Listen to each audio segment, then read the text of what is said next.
Everyone अनि हजुरहरू सबैजना सन्चै हुनुहुन्छ। म त बिहानको खाना बनाउँदैछु। हजुरहरूको हालखबर के छ? मेरो खाना पाकिसक्यो। अब यहाँ बन्दाइले मलाई यति राम्रो साग ल्याइदिनु भएको छ कि हेर्नुहोस् न, कस्तो राम्रो छ। अनि अघि मैले बिहान भनेको थिएँ साग ल्याइदिनु न मलाई भनेर, अनि ल्याइदिनु भयो। साग पनि ल्याइदिनु भएको छ अनि अरू पनि ल्याइदिनु भएको छ कि धेरै नै मेरो यहाँ के अस्ति झुसिल किराले मिस गरिराखेको थियो पुरै सप्ताह। अहिले झुसिल किराको झुस पसेको कि अदुवा लगाए सन्चो हुन्छ भन्थ्यो नि, त्यही भएर अदुवा लगाउँदैछु।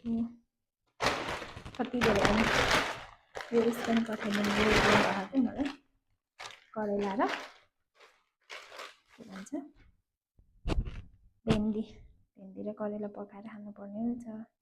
मेरो कपाल पस्यो कि के गर्यो हौ, ए के हो यस्तो किरा,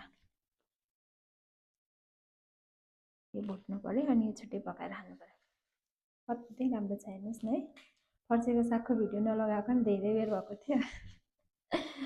आज फेरि लगाउँछु ल फेसबुकमा। अनि कतिजना त मेरो फोटो भिडियो हेरेर पनि आत्तिसक्नुभयो होला, त्यही पनि स्क्रोल गर्न सक्नुहुन्छ, नहेर्नु होला। म त बनाइराख्छु, हालिराख्छु भिडियोहरू त के बजेको त।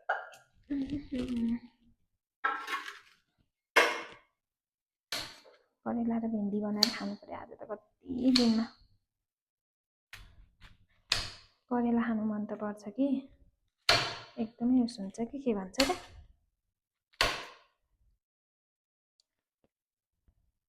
चक्कर लाग्छ कि प्रेसर कम गरिहाल्छ मलाई चाहिँ कति छिटो। तर खानु चाहिँ एकदम मनपर्छ, भुटेर करेला र भेन्डी यति मनपर्छ कि।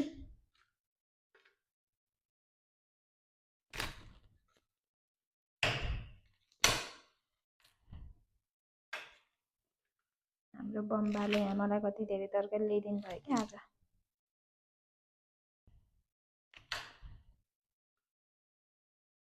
भेन्डी र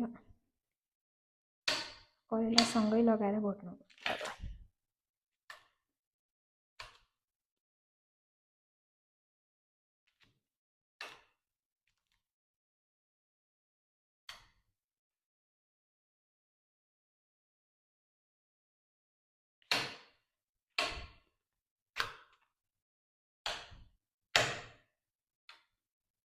यही खानुपर्ने हुन्छ। यति भइसक्यो हुन्छ, म एक्लैलाई हो नि त हो। अनि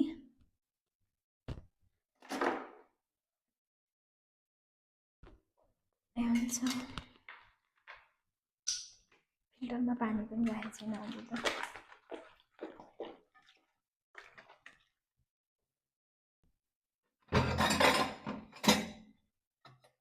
भाँडा पनि कति भन्छ हौ।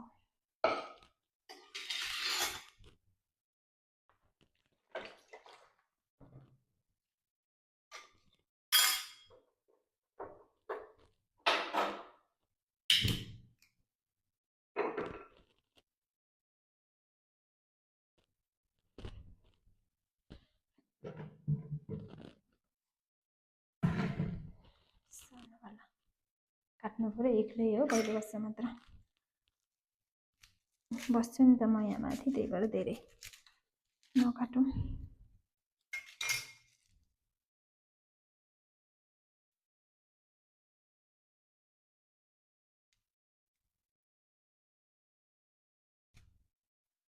हाम्रोतिर त अहिले सिजनै यही छ क्या तरकारी, करेला भेन्डी फर्सीको साग। फर्सीको साग अब साउन भदौसम्म त पाइन्छ, त्यसपछि चाहिँ पाइन्न। गाउँमा जति नै हुन्छ।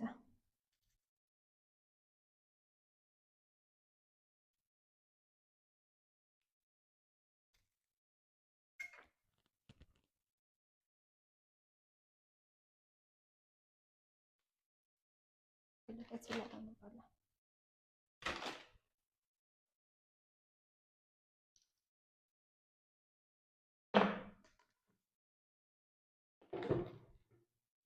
तेल राखेको भाँडा देखेर चाहिँ नआँच्नलाई।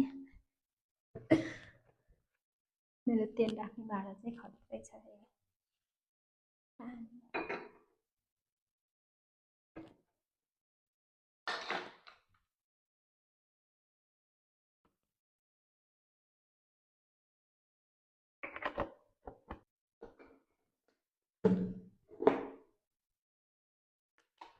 पहिला बेसार राख्छु अनि बल्ल बल्ल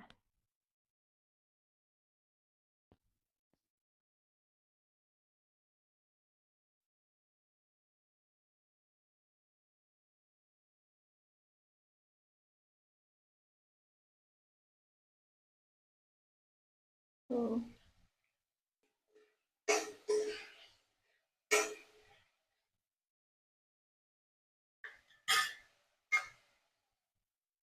खानु पर्यो अलिकति भुटेर। एक्लै छु कि थोरै पकाइ नि हुन्छ।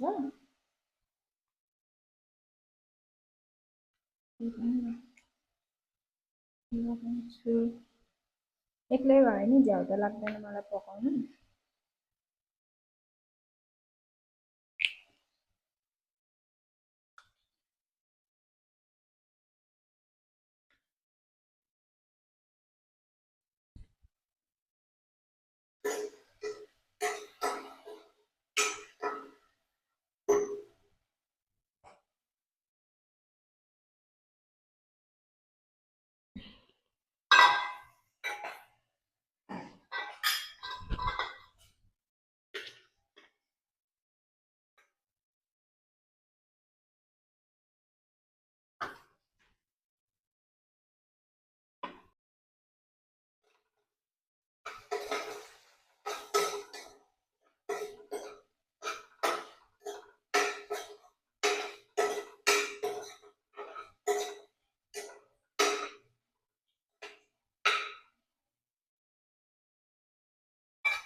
कतिको भयो मेरो कहिले हो।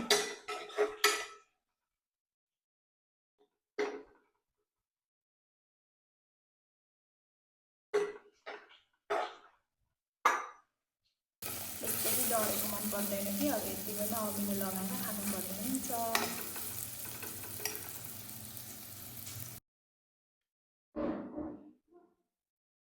त्यस्तै हालिदिने हो। म त एडिट गर्न आउँदैन, जस्तो आयो त्यस्तै राख्दैन। फर्सीको सागमा चाहिँ केही नराखेर सादा बनाएर खानु पर्यो। हजुर अझ यति धेरै बाँकी रह्यो होइन। जाडो महिनामा पनि खुल्ला घाम लाग्छ। अहिले यस्तो कुहिरो लागिरहेछ।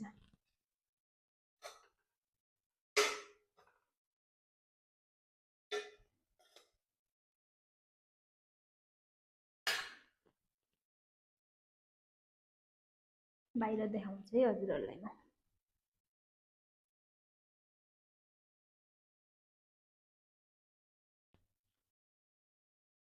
पुरै यस्तो छ।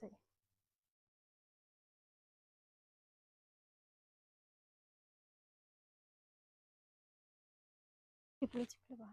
हेर्नुहोस् न उता त झन् पानी आउन लाग्यो जस्तै भयो।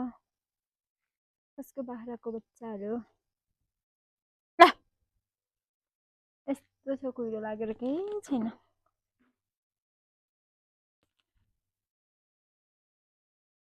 हेर्नुहोस् न पारीको डाँडाहरू पनि पुरै कुहिरो लागेर केही देखेको छैन। त्यहाँनिर पुरै घरहरू छ नि त हो, केही देखिरहेको छैन, केही देखिरहेको छैन। हेर्नुहोस् न